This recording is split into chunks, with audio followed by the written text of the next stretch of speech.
You train মানুষ, আমার Scott আছে ওখানে প্রায় 4-5 জন, ওয়্যারলেস আছে, I can call anyone any time, MP দরকার হয়। এই কি অবস্থা, একটা বিয়ে বাড়ির মধ্যে এরকম একটা হুলস্থুল কাণ্ড। আপনি দেখেন কিছুই কি আপনি আজকে তো উত্তেজিত করেন, আমি তো জানি না যে এর মধ্যে কি ঘটনা ঘটে। উঠা মাইক্রোওয়েভ আমাকে ঠেলতে ঠেলতে নিয়ে যাচ্ছে মাইক্রোওয়েভ। আপনার ব্যাপার কি? আর এটা একটা বিয়ে বাড়ি, একটা মেয়ের বিয়ে হচ্ছে, আর আপনি আমাকে বলছেন উঠ কি? আমার কাপড় টাপড় ধরে 4 দিন মিলে আমাকে উঠালো, খবর চলে গেল ভিতর অন্দর মহলে। নিম্নি আর আমার শাশুড়ি, আমার খালার শাশুড়ি মানে কন্যার মা, উনি বেরিয়ে আসলেন। ওনারা আসলেন কি ব্যাপার, দেখে যে এরকম আমাকে ঠেলাঠেলি করে ওঠানো হচ্ছে মাইক্রোবাসে। আমি মাইক্রোবাসে উঠলাম, উঠে দেখি চুল্লু আর আলম নামে 2 জন মুক্তিযোদ্ধা, ক্র্যাক প্লাটুনের সদস্য তারা ছিল, আমার ছোট ভাই স্বপনের সাথে, স্বপন বিক্রম। ওদেরকেও মারতে মারতে মানে রক্ত বের করে ফেলেছে, মুখ দিয়ে রক্ত ঝরছে, আহত অবস্থায় তারাও মাইক্রোওয়েভ। তখন আমার খালাম্মা গাদি বলে, গাদি সাহেব কি করছেন? আমার মেয়ের বিয়ে হচ্ছে, তারা বর পক্ষেরও কন্যা পক্ষেরও। কি হয়েছে কি? ওরা তো ব্যস্ত। বলে আমি ওদেরকে উচিত শিক্ষা দেবো, ওকে আমি উচিত শিক্ষা দেবো। তখন আমার স্ত্রী বললো যে আপনি তাকে একা নিয়ে যেতে পারবেন না, আপনি আমাকে সঙ্গে নিয়ে আসবেন।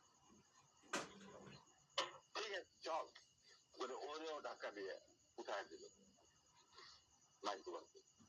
তখন আমার খালা বললেন, কাজী সাহেব আপনি কিন্তু বাড়াবাড়ি করছেন, ঠিক আছে, যেখানে আপনি নিয়ে যেতে চান আমিও যখন থাকবো। কাজী কি স্যার তখন ঢাকা আওয়ামী লীগের সভাপতি নাকি? তখন সে আওয়ামী লীগের সভাপতি নয়, he was also the chairman of the Red Cross. বুঝতে পারলাম, শেখ মুজিবের সবচেয়ে প্রিয় লোক সে। তখন সে ঢাকার মধ্যে মানে ঢাকা শহরে সে হলো মুজিবের সবচেয়ে বড় লাঠের সর্দার। অশিক্ষিত মূর্খ মানুষ সাধারণত রেড ক্রসের চেয়ারম্যান হয় না, কিন্তু ওকে বানানো হয় যাতে করে লুটের এই রিলিফের মাল চুরি জামাই করতে সুবিধা। যাই হোক সেটা অন্য ব্যাপার। তারপরে আমাদেরকে নিয়ে উনি গাড়ি ঘুরে চললেন প্রথম ফার্ম গেট দিয়ে ভিতরে ঢোকার পরে আমি দেখলাম যে আরে সম্পূর্ণ কোথায় যাচ্ছে, লক্ষ্মীবাড়ি ক্যাম্পে নাকি। তখন আমি চিন্তা করছি কি করছি, এর মধ্যে আমার খালা আর নিমি নিজেদের শাড়ি ছিঁড়ে চুল্লু আর আলমকে ব্যান্ডেজ করে দিয়েছে, ক্ষত, তার দিকে রক্ত ছিল। আমি হঠাৎ বললাম গাড়ি থামাও driver. In the mid time Swapan Bapi ওরা কিছু গেস্টকে বোধহয় নাম বাড়িতে পৌঁছে দেওয়ার জন্য নিয়ে গেছে গাড়ি করে, গাড়ি আসছিল না, ওরা কিন্তু ছিল না। তো আমি বললাম গাড়ি থামা, ড্রাইভার গাড়ি থামা দিল। আমরা তখন আমার গাড়িতে প্রায় 4 জন 3 জন দাঁড়িয়ে লোক, তাদের একজনকে বললাম যে তুমি গিয়ে ওই সামনে যে গাড়ি গোলাম মোস্তফা বসে আছেন, গাড়ি গোলাম মোস্তফা সাহেবকে বলেন নাই নাই কিনা। Somehow that man, same guy, he got down and went to Gazi. গাড়িও তখন স্টপ হয়ে গেছে, যে পিছনে গাড়ি স্টপ হয়ে গেছে। আসে বলতে ওনাকে বোধহয় বলতে যে আপনাকে উনি যাচ্ছেন দাঁড়িয়ে। গাজী অনুষ্ঠান দরজা খুলে আমাদের মাইক্রোওয়েভটা আসছে। তখন আমি গাজী মোস্তফা বললাম যে গাজী সাহেব আপনি তো আমার নিয়ে চলছেন, কোথায় নিয়ে যাচ্ছেন জানি না, কিন্তু একটা কথা মনে করে রাখেন, আপনি আপনাকে মনে করাই দিচ্ছি, আপনার ভালো যে আপনি যে আমাদেরকে এই মাইক্রোবাসে রেড ক্রসের মাইক্রোবাসে ঢুকায় নিয়ে আসছেন, এটা কিন্তু হাজার হাজার মানুষ, শয়ে শয়ে মানুষ উপস্থিত ছিল। অতএব আপনি কিন্তু আমাদের সাথে যাই করেন আপনি কিন্তু পার হন। এইটা শোনার পর গাজী গুলো একটু ঘাবড়ায় যে তাই তো, আমি যে উঠাই নিয়ে আসছি এটা তো সবাই দেখছে। তখন আমি বললাম যে আপনি যাই করেন, আমি আর উনি যখন একটু হতবম্বই আমি বললাম যে গাজী সাহেব, আমি আপনাকে একটা পরামর্শ দিই, আপনি যাই করেন আপনি টেক্সটাইলের কাছ থেকে আগে পারমিশনটা নিয়ে, এছাড়া আপনি ভাবতে পারছেন। এর মধ্যে আমার ছোট ভাই স্বপন বীর বিক্রম ফেরত আসছে ইসলামে, ফেরত আসছে।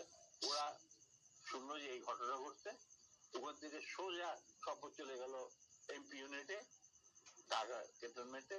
ওখানে গিয়ে বললো যে এরকম অবস্থা, বিয়ে বাড়ি থেকে কিডন্যাপ করে। এই বিয়েতে কিন্তু জিয়া রহমান উপস্থিত ছিল, শফিলিও উপস্থিত ছিল, খালেদ মোশাররফ মানে সবাই উপস্থিত ছিল। আচ্ছা, তো ওরা তখন চলে গেছে। সেদিন কি একটা কি ছবি দেখানোর কথা ছিল সত্যজিৎ রায়ের, যদি মহানগর নাকি একটা ছবি, তো ওটা দেখার জন্য সবাই চলে গেছে আগে তাড়াতাড়ি খাওয়া দাওয়া করে। তখন এই খবরটা পাওয়ার পরে the CEO of the MP unit এই খবরটা ব্রিগেড মেস ইউনিট মেস সবখানে এটা সে জানাই দিল। ইয়াং অফিসাররা লুঙ্গি গেঞ্জি পায়জামা যে যা পরা ছিল সবাই ঢাকা শহরে বেড়ে হয়ে গেছে। তারা খুঁজতে লাগলো যে আমাদের অ্যাবডাক্টেড অফিসার তার ওয়াইফ কোথায়। আর একদল সোলজার এমপি পাঠানো হলো, যারা ওই অবৈধ অস্ত্র কালেকশনে ডিপ্লয় ছিল। গাজীর বাড়িতে যাদের বাড়িতে সবাই বন্দুকেরা নিয়ে আসছে। আমি কিন্তু এগুলো কিছু জানি না। গাজী তখন আমার কথা শোনার পর ও ওটা কিছু চিন্তা করলো। চিন্তা করার পরে দেখলাম যে উনি লক্ষ্মীবেদের দিকে না গিয়ে 32 নম্বরের দিকে যাচ্ছে কলাবাগানে। আমি বললাম যে আলহামদুলিল্লাহ। তখন 32 নম্বরে গার্ড রেজিমেন্ট ছিল, 1st ফিল্ড রেজিমেন্ট, যেটা আমার হাতে গড়া।